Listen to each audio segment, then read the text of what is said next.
Hi everyone, Becky Launder here with myconsultanttraining.com. I believe we are live.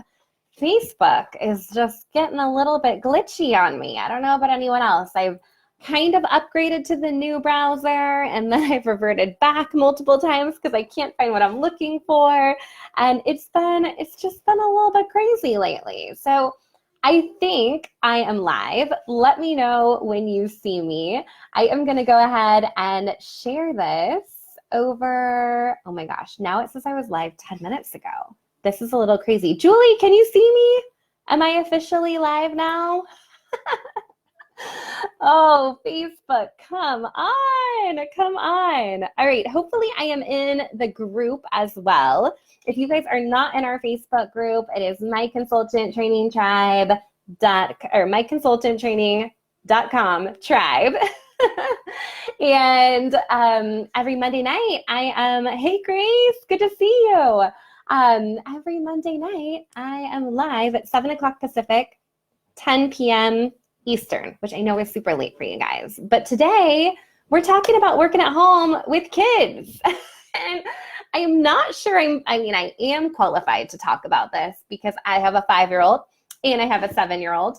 And the last 3 months, I've been working from home a lot with kids in the background. That said, I do not feel like I figured this out. So I'm going to share with you guys a couple just quick tips of things that seem to be working for me. Take what you can from this. I'd love to hear what's working for you because I know many of us have had kids at home as we've been trying to do a little bit of homeschooling or semi-schooling. It's kind of what I'm calling it because it's not really legit homeschool. And just really trying to manage all the things right now. And here we are, we have summer vacation coming up.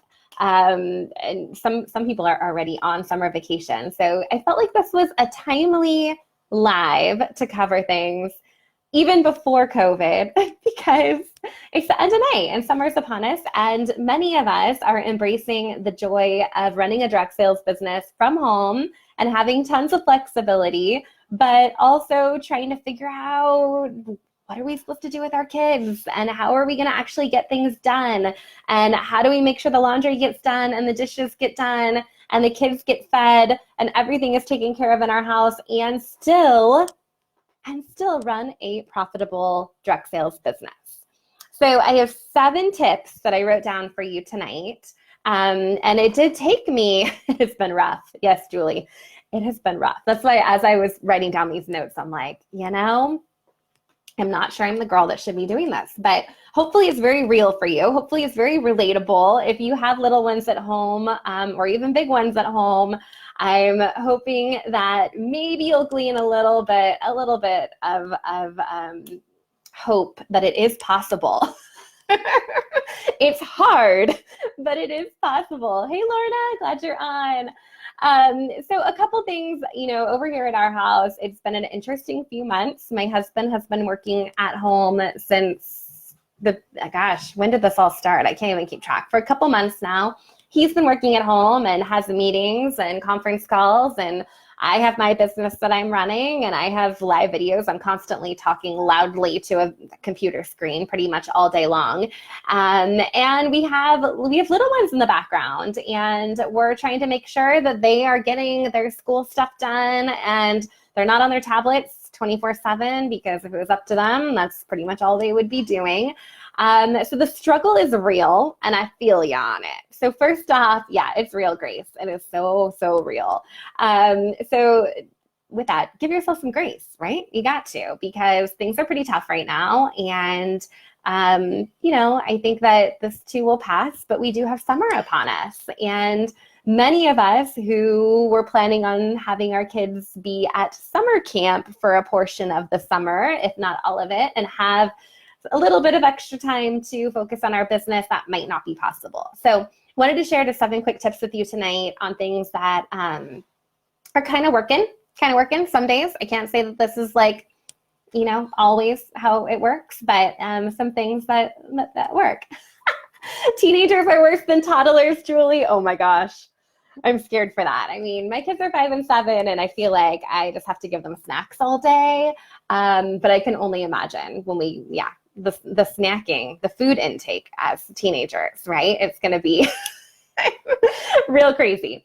Okay, so my first tip for you guys is to know when you do your best work. So for me, I know that if I need to be doing a lot of strategic brain power work, I need to be doing that in a dedicated space with either headphones on and tuning out the rest of the world. I typically do my best work in the morning, even though I'm a night owl. And so that's kind of an interesting one, that I know that I have a more clearer mind and I can think better and I can do more strategic stuff in the mornings. But if it was up to me and setting my regular hours, it would probably be late at night. So lately, just a little bit of a glimpse inside my world, I have been sleeping in, which has been kind of nice. I gotta say, like, I feel like I'm in college again because I've been sleeping in a little bit because I'm not getting the kids up early in the morning to rush off to school, right? But my work hours have been flip-flopped. I was working when my kids were at school from pretty much 8 to 2. Hey, Brianna. 8 to 2 every day was when I was pretty much working. And my hours, in the afternoons, I was able to do more kid stuff. And I'd probably hop back on my computer in the evenings after they were in bed. But since all of this started, everything has kind of flip-flopped. So now in the mornings, I'm focused on getting the kids fed and set up with their schoolwork. They have Zoom calls at 10 a.m. So I focus on them pretty much from 10 to 12. And then I hop back on my computer and I'm trying to do stuff in the afternoons. Really, like anything that's strategic, that's required brain power, I'm having to do after they go to bed. So that has created work hours of like 8 p.m. to 2 a.m. See these dark circles? Who's selling some skincare? I need it. The struggle is real because I'm staying up super late, but I'm sleeping in the mornings, which is nice too. So I've definitely kind of flip-flopped my hours and adjusted, but I think it is helpful to know when you do your best work so you can plan your schedule around those hours if you possibly can. I know sometimes it's not possible with kids. Second tip, and this is whether you have kids or not, is to make sure that you're time blocking. So I know that that can be hard to do, especially when our schedules are so fluid and there's lots of things that are popping up throughout the day. You know, we need a snack, we need to turn on the show for us, we need to go in the backyard and need to watch us play, we want to color with you, we want to do all these things. So time blocking, the way I time block these days is I say, I think I'm going to have time between 1 and 4. I don't exactly know which minutes between 1 and 4 I'm going to have to be able to do the work I need to get done today. But these are the 3 most important things I need to get done. And I actually block that time on my calendar. So on my phone at 1 o'clock, I get a little pop-up saying, here's the 3 things that you said you were going to do during this chunk of time. And if I can get the kids set up with an activity and pop back and work on whatever those things are, I can do that. If not, they end up getting pushed off until later in the evening after they're in bed, but they still get done. So time blocking and mapping that time off on your calendar so you know what you're working on when you sit down to work is so important. I have recently adopted a new rule that I don't sit down at my computer unless I know what I'm going to work on. Because for me, when I'm at my computer, that is work time. If I'm on my phone, I'm probably just like scrolling social. That's not really exactly the same for me. But if I am on my computer working, I'm not sitting down until I know what I'm working on, because it's so easy to just get sucked up in social media and respond to this email and do that. And before you know it, you've spent 4 hours at your computer and you haven't gotten anything done that you need to get done. So the time blocking and prioritization is so important. Let's see. Sleeping later due to COVID. Yes. I know I work better if I get up early too, Erin, but I'm so tired because I stay up so late the night before. Oh, and time management is an issue no matter how old your kids are. Brianna, I'm with you on that, right? So the time blocking and prioritizing is super helpful for me. You guys have heard me talk about this before if you've been around for a bit. But number 3, my third tip here, is batching your work and getting ahead on things. So one of my priorities for the week, because I set weekly priorities and daily priorities, is this week I want to map out all of my social media posts for the entire month of June, because I cannot afford to get up every morning and try to figure out what to post on all of these different social media channels. It doesn't work. So my goal is to get a little bit ahead a lot ahead. And so I have the whole month of June blocked off, and I can just focus on engaging with you guys in the comments and having more conversations rather than thinking, oh, what should, like, it's Monday, I know I should post something, what should I post, right? So definitely batching your work and being able to get ahead is so, so, so important to just kind of taking that weight off your shoulder of the daily scramble of what to post on social. I've been using ScentShare, and I have a whole new approach to how I'm doing my social media scheduling. That's changed a lot from what I've done in the past. So I'll try to record a video for you guys on how I'm doing that. But I basically have a whole folder in ScentShare of things that are getting ready to be scheduled. And then I'm doing a lot of repurposing too. So now you know my secret. If you're seeing posts in this group, you might see them on Instagram in a week. That's okay. That's all right, because not everyone's seeing everything. So I'm really embracing the repurposing, because there is so much content that our community has shared that there's no sense creating all new stuff all the time. We can repurpose some of that older stuff.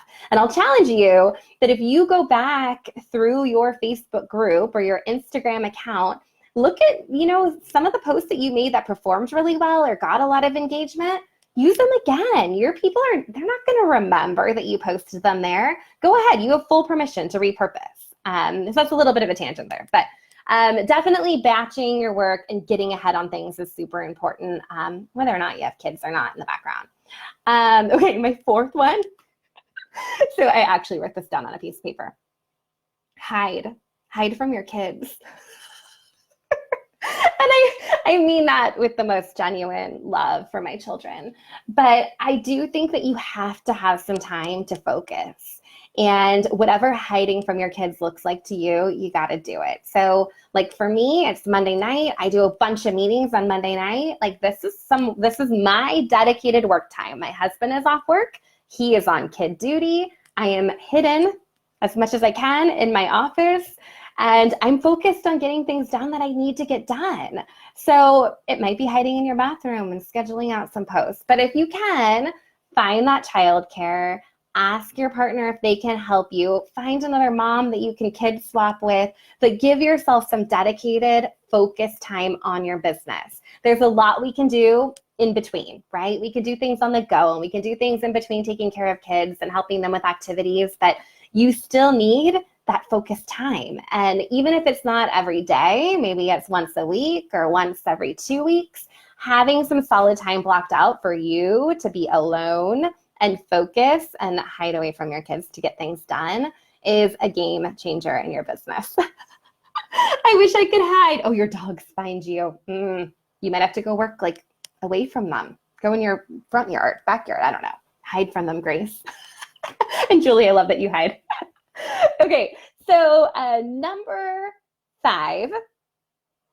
4 was hiding from your kids. Number 5, if your kids are old enough, try to set up some boundaries when you're doing your dedicated work time. So this only works if they're at a certain age, obviously, because we do need to pay attention to our kids, especially when they're little. But my kids are 5 and 7, and they know when mommy's on a video, when I'm talking to my computer over here, even if dad is busy doing other things, they know that they got to figure it out. So we've set a rule. It's the figure it out rule. And sometimes this goes a little crazy, not going to lie, but it's the figure it out rule. So if I'm in a meeting and I can't be interrupted, if I'm just working, like it's fine if they interrupt me. But if I'm actually like in a meeting, facilitating a mastermind, if I'm presenting a direct sales survey, insight survey, if I am on a phone call, any of those kinds of things, they have to figure it out. And that's the rule that we've set, where sometimes, like I said, things go a little crazy and I'll come out and they've eaten like 12 granola bars, but they're just granola bars. Or sometimes, there's messes in our house, but they're kids and they make messes. But it's like, if you're hungry, like get yourself a snack. If you're thirsty, drink some water. If you are bored, find something to play with. Like it's figure it out time. All right. So if they're old enough, you might want to set some figure it out time in place. That's definitely worked. Hey, Lauren. That's definitely worked at our house over the last couple of months. Okay, number 6, and I have a blog post on this that I'll link to. It is about getting your kids involved. So if there is a way to get your kids, look, there's Jeremy. He doesn't know that we can see him. He's going in the garage. If you can find a way to get your kids involved in your business, do that. Get them involved. Have them help you with live videos. If they can, have them write thank you notes with you or stuff envelopes for you if you're sending out prizes in the mail. What is a better way to role model being a business owner than getting those kids involved? And, if they're a little bit older, like legit, put them to work, have them do your social media for you. I'm like just waiting for Mackenzie to get old enough that I can get her to help me with some of my technical stuff, right? I'm like, she could do customer support. She could respond to emails, right? Like it's a good exercise in learning how to write complete sentences and good grammar, right? So definitely getting your kids involved if you can. I know you can't do that in every aspect of your business, but I think it's a great way for them to see what you're doing and teach them about entrepreneurship and show them a little bit of how things work in mommy's business. And I think that that's really powerful and that's really exciting. I know, so on a personal note, my dad is a general building contractor, and as a kid, I got to answer the phone, and I thought it was so cool. So like on bid day, they'd get all these bids from subcontractors, and I would answer the phone. I'd say, hello, RLE Construction, this is Becky, and then somebody would tell me it, and I'd write it down on a memo pad, and those are some of my earliest memories of helping my dad with his business and my parents in their business. Or I got to check the answering machine. Remember when we had answering machines?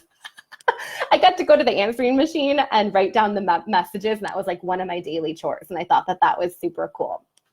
Yay. Yes, have your 12-year-old make sample packs. That is amazing. Yes, do that, Julie. And Erin, your teenager does mailing, and you pay her. That's a fantastic way to give them a nice little summer job. I pay Mackenzie like $1 sometimes if she helps me send out prizes, and she'll take all the little things and put them in the poly envelopes and help me seal the envelope, and then I'll print the shipping label and she'll slap it on there. So if you ever get anything in the mail from me and it has a crooked label or it isn't sealed perfectly, like it's because I have a 7-year-old helping me. But I think it's great for them to be involved and to participate in your business. Okay, my last tip, number 7. Share how your kids are getting involved with your business, and share what it's like to show the world how you're running your business with kids in the background. I don't even know who posted this the other day, but I thought it was the cutest post. It was like them working on their computer with like one kid hanging on their shoulder and them like trying to type something on a computer, because that's real life, and that's real life, especially right now. It is so relatable. And I think what that does is it shows your followers a little behind the scenes of your business, but it also makes you really real and really relatable. And I think that that's huge. They see like, oh gosh, like she's working from home and she's running a pretty good business and she has kids crawling all over her. Like, that's amazing. If she can do it, I could probably do that too. So when you think about sharing your story and sharing how you're approaching your business and working your business with your followers, showing a little bit of the messy, I think, is a great way to build your personal brand and to share, one of the biggest benefits of being in direct sales is the flexibility. I just shared our Direct Sales Insights survey report with our Modern Direct Seller Academy members earlier tonight, and they get first dibs because they're in the Academy. So they joined me for an info session, and we had a little bit of a Q&A. And one of the things that we talked about was flexibility and flaunting that flexibility. There are a lot of people out there right now that are trying to figure out how to do this. They're trying to figure out how to make money from home, how to take care of their kids, how to take care of their family, and really embracing that flexibility and showing it off a little bit is a good place to be. Just a little bit of a sneak into the Direct Sales Insights report. Hey, Stephanie. Yeah, so cool to see you, right, Erin? Was that most direct sellers are working between 6 and 20 hours a week. I mean, that's a pretty broad range, but I think that that's probably pretty accurate for people that are serious about their business, that, they're spending more than 5 hours a week on their business, but they're not working full time either. And there are just not that many jobs out there that allow you to work after your kids are in bed for the night. I think there's going to be more when all of this is over. But I do think that direct sales has a huge advantage that we do have that flexibility and that we can get our kids involved and we can kind of have craziness happening in the background and still run a really strong business. So embrace that flexibility and kind of share it. Share the inside scoop with the world of the behind the scenes and the messy, and, you know, show the 13 granola bar wrappers on the floor that your kids ate while you were doing a live video because you told them to figure it out, right? That's so real and so relatable. And if you're not showing that kind of inside glimpses into your business, people love that. So definitely think about that a little bit more. So there you go, you guys. Those are your seven tips. I will link to the article that the blog post that I have about different ways to involve your kids in your business. There is suggestions based on their age of different activities they can help with. But just as a quick recap, number 1, know when you do your best work. Plan your work around when you work your best. 2, time block and prioritize. 3, batch your work where you can so you can get ahead and you're not in a reactive mode. You're able to, get ahead on your parties, get ahead on your social posts. Number 4, hide from your kids. That's where we got real. Number 5, if your kids are old enough, tell them to figure it out when you're working, right? It creates independence. I don't know who said that. Julie maybe said that. But yeah, it fosters independence. I love that. Number 6, get your kids involved in your business where you can. And number 7, share your story and share kind of the behind the scenes of your business. And maybe it is a little messy. Maybe you have kids crawling on you, and that's okay. So thank you guys for being on tonight. This is definitely some real talk. I feel like I'm not an expert at this, but I am working probably more than full time from home right now with 2 kids in the background. And I can't say it's been super easy, but it is doable with some dark circles and some weird schedules and maybe a little bit of hiding out when I need to. I'd love to see you guys this week. We are sharing the Direct Sales Insights report with you. So if you'd like a copy of the report, we had over 70 direct sales companies represented in the report. We have some really interesting stuff about how direct sellers are running their businesses. It's totally free to attend. We are doing an info sesh on Wednesday, Thursday, and Friday. So you can pick which one you want to attend. If you can't make it, there will be a replay, but you have to sign up to get the replay. So you can get the info on that at directsalesinsights.com. And we have the Academy opening up on Wednesday too. So if you've been thinking about learning more about the Modern Direct Seller Academy, hop on the wait list so you'll be the first one to know when we reopen here in a couple days. All right, you guys, I hope you have a wonderful Monday. I hope you had a nice long weekend. Thanks for being on late with me. Hey, Erica. Hey, Ashton. I'm just wrapping up. You'll have to catch the replay. So thanks, guys. Have a great evening. I'm going to go pay attention to my kids now. Okay, see ya.